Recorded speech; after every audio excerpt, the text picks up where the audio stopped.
بسم اللہ الرحمن الرحیم۔ السلام علیکم ورحمۃ اللہ۔ آپ دیکھ رہے ہیں میرا یوٹیوب چینل میری زبان۔ کل الیکشن کمیشن نے جس قسم کی حرکت کی اور فارم 45 جو اپلوڈ کیے اور جس کی وجہ سے اس کی جگہ ہنسائی ہوئی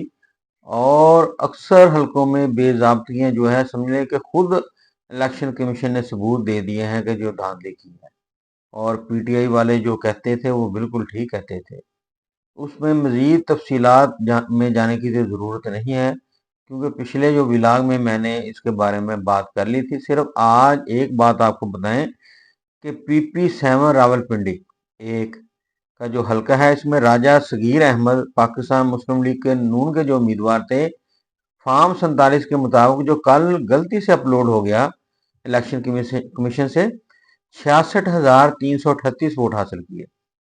اور دوسرے نمبر پر آزاد امیدوار جو پی ٹی آئی کے حمایت یافتہ تھے محمد شبیر امان، اس نے 72,898 ووٹ حاصل کیے، یعنی کہ 6,560 ووٹ کی لیڈ سے جو جیتا شخص اور ہارا ہوا جو شخص ہے راجہ صغیر احمد، اس نے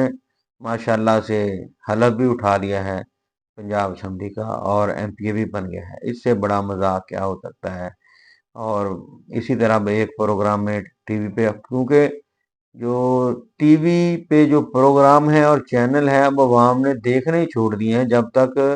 یہ میڈیا مالکان کو بھی اب اس بارے میں سوچنا پڑے گا کہ کم از کم جس طرح ان الیکشن میں کہتے ہیں نا کہ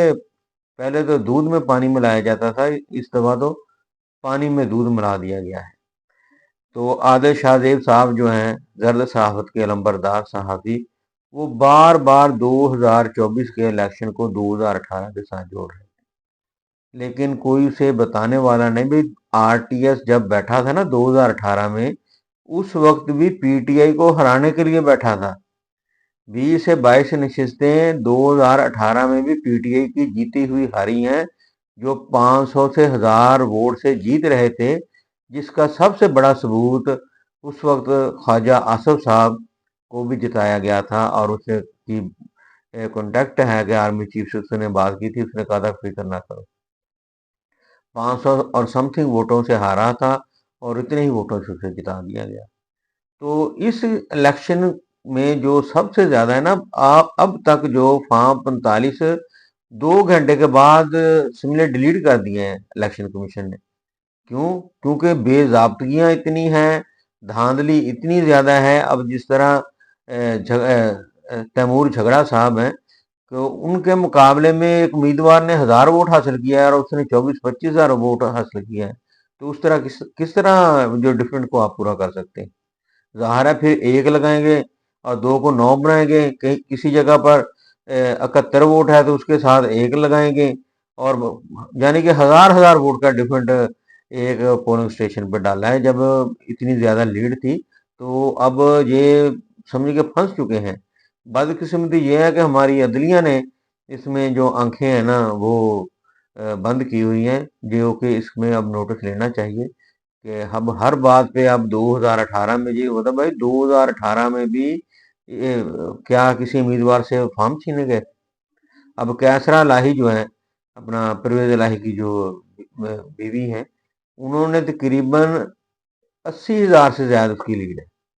1 لاکھ اور سم تھنگ اس کے ووٹ ہیں فارم 45 کے مطابق، اور جو سالک صاحب ہیں کوئی شرم ہی نہیں ہے، اس کے 22 کے 25,000 ووٹ ہیں۔ اب اتنا ووٹوں کا جو ڈفرینٹ ہے وہ اب اسی طرح بے ضابطگیاں کر کے پورا کر سکتے ہیں، اور اتنے عرصے میں یہ پورا ہو ہی نہیں سکتا، یہ جتنی بے ضابطگیاں کی ہیں۔ اب جب بھی یہ ظاہر ہے کہ سبھی کے پاس تو اپنے، جس طرح آج تیمور جھگڑا صاحب نے اپنے فارم 45 جو ہیں اوریجنل، ان کے مطابق کہ تقریباً 66 فارم میں سے 63 میں گڑبڑ کی گئی، صرف 3 اوریجنل ہے۔ انہوں نے جو ان کے پاس ہے وہ بھی اپلوڈ کر دیے ہیں، جو اب الیکشن کمیشن نے اپلوڈ کیے تھے وہ بھی کر دیے ہیں۔ اس میں جو زمین آسمان کا فرق ہے، تو 1,000 والے کو 25,000 والے پر فوقیت دے گئی، یہ اس سے تو بڑا مذاق نہیں ہو سکتا ہے۔ اس بارے میں سنجیدگی کے ساتھ اب سوچنا چاہیے۔ اور اس کے بعد پشاور ہائی کورٹ کا جو فیصلہ ہے، اسٹے جو دے دیا انہوں نے، کہ جو بندر باٹ کرنے کی کوشش کی گئی تھی، جو نشستیں پی ٹی آئی کی 91 امیدوار ہیں، 90 کے 91 وہ امیدوار جیتے ہیں ایم پی اے خیبر پختونخوا میں، اسے ایک بھی نشست نہیں دینی، اور جن کے 4 اور 6 ہیں ان کو 10-10 12-12 نشستیں بھی دیں۔ اس سے بڑا بھائی مذاق کیا ہو سکتا ہے؟ مجھے تو پہلے ہی پتا ہے، اب کئی کہہ رہے ہیں کہ سپریم کورٹ میں جانا چاہیے تھا، اگر سپریم کورٹ میں جاتے تو کہنا تھا کہ یا پہلے ہائی کورٹ میں جانا تھا۔ بہر فیصلہ انہوں نے ٹھیک کیا ہے، اب اگر سپریم کورٹ میں جائے گا بھی فیصلہ تو وہ بھی سوچ سمجھ کے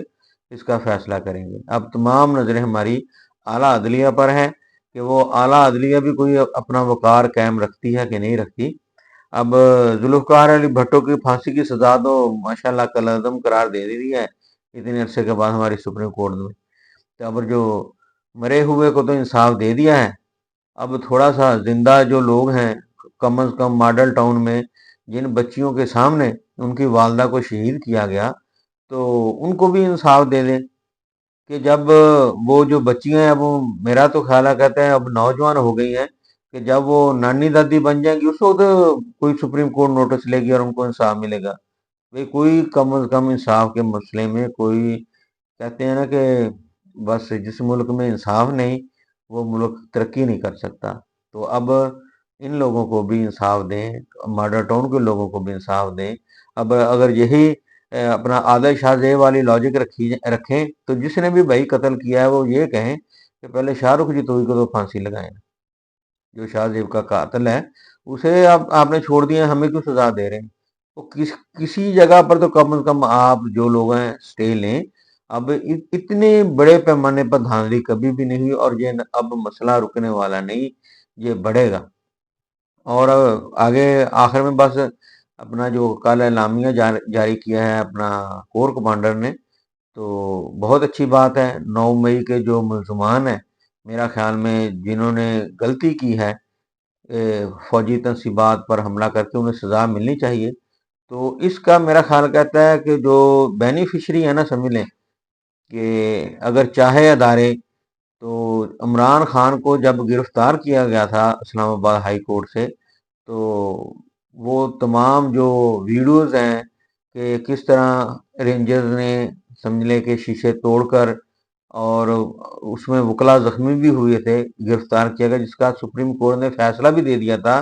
کہ یہ جو عمران خان کی حراست میں لیا گیا ہے یہ غیر قانونی ہے۔ تو میرا خیال ہے کہ وہاں سے سٹارٹ لیا جائے،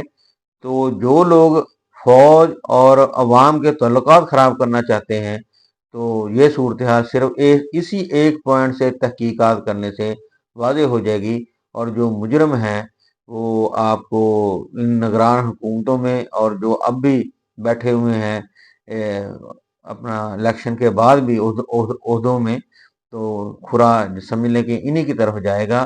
کہ یہی لوگ اس 9 مئی کے سانے میں تو سانحہ ہی کہوں گا کہ جو ہماری فوج ہے